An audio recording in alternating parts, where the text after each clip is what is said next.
The end of the 19th century saw the British becoming increasingly determined to create an East African protectorate and thereby gain control of the Suez Canal. They saw that the only way to do this was to create a railroad deep into the wilderness.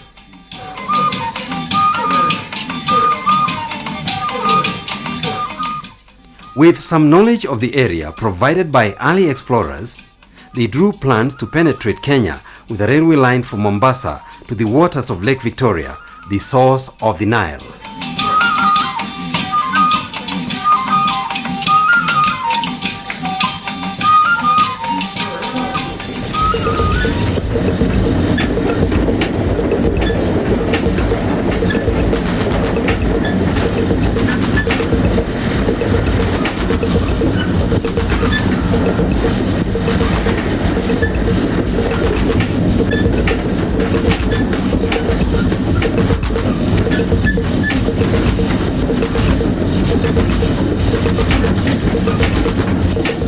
Undaunted and with only the most rudimentary maps and drawings to go by, the first rails were laid at Mombasa on the 30th of May 1896.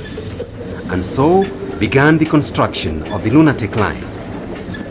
The first problem was that there was no deep water harbour in Mombasa and therefore no place to unload the mountains of material supplies and human labour needed for the construction of the railway.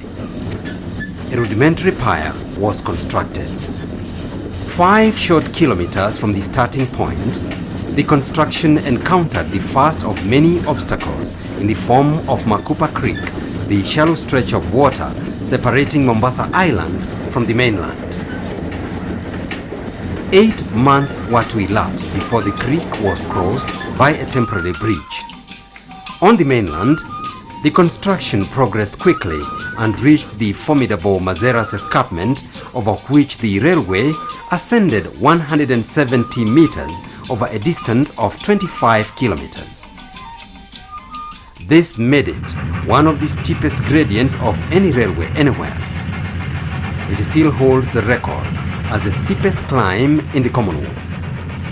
Other than the gradient, which was overcome by construction of viaducts, the climate was also an obstacle.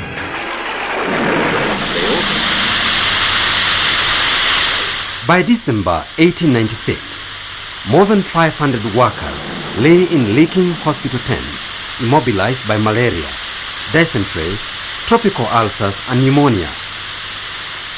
A month later, not less than 50% of the entire labor force was on the sick list.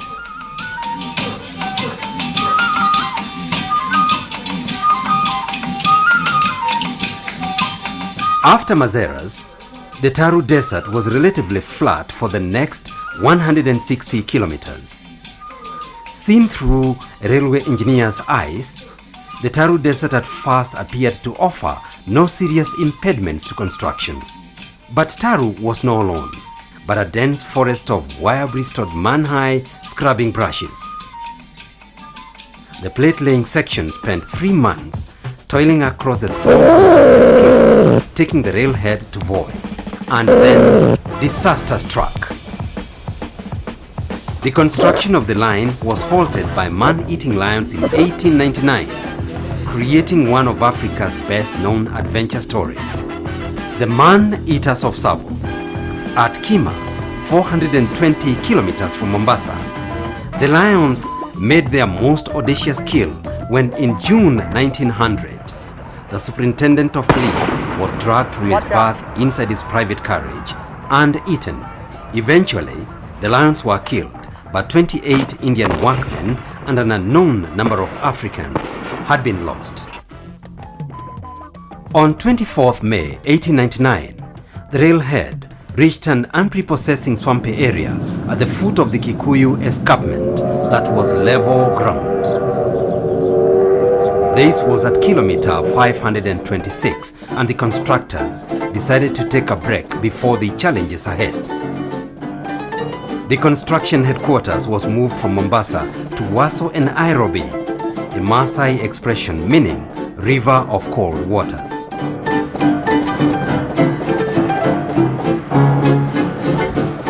The task of climbing the escarpment, descending the eastern wall of the Rift Valley, ascending the western wall, and the descent towards the lake was a massive undertaking.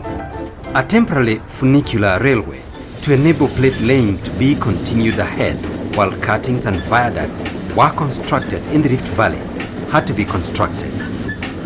The jagged, ravine-scarred topography of the Mau required the building of no fewer than 27 viaducts ranging in length from 156 to 881 feet for a total distance of some 2 miles. Some of the bridges spanned shallow clefts. Others carried the tracks over gorges with walls higher than 10-story buildings.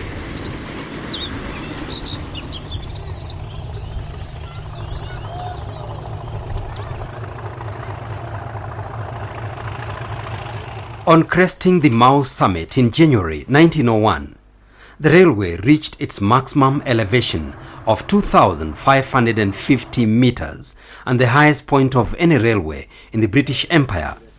Yet another first, and soon afterwards crossed the equator. Now the race was on to complete the railway by the end of 1901. There was just 160 kilometers more to Lake Victoria. The line's only tunnel was built on this section. Early in December, the rail trucks reached Kibos, a hurdle of reed huts only 6 miles from Port Florence, and it was at Kibos that everything came apart. First, a wave of dysentery swept the party. Then came widespread recurrences of malaria. Half the railhead workforce was grounded. Then the skies reopened with a fury that turned the spongy terrain of western Kavirondo into a muddy swamp. A short interruption by the Nandis caused further delay, but finally, on the 19th of December 1901, the last rails were bolted together and it was over. The lunatic line, comprising 920 kilometers of tortuous meter-gauge railway, built at enormous cost to human life, and 160 kilometers shorter than first intended, was now complete.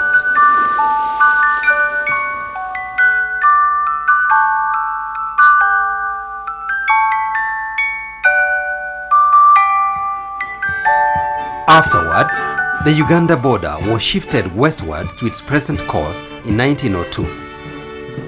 The East African Protectorate was dismantled and Kenya became a British colony in 1921. The first trains on the tracks were steam operated. They were later replaced by the more efficient diesel engines.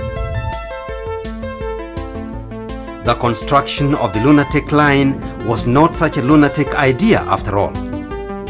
The railway opened up the wilderness for white settlement and colonization, with the previously less important Kenya becoming the jewel in the British cluster of colonies. Due to the railway, Mombasa grew to become the hub of port business in East Africa, handling a hinterland as extensive as Sudan to the north and Zaire to the east. A journey by train on the lunatic lines takes you through the man-eater's country, where animals still roam freely as they did a century ago during the construction of the railway.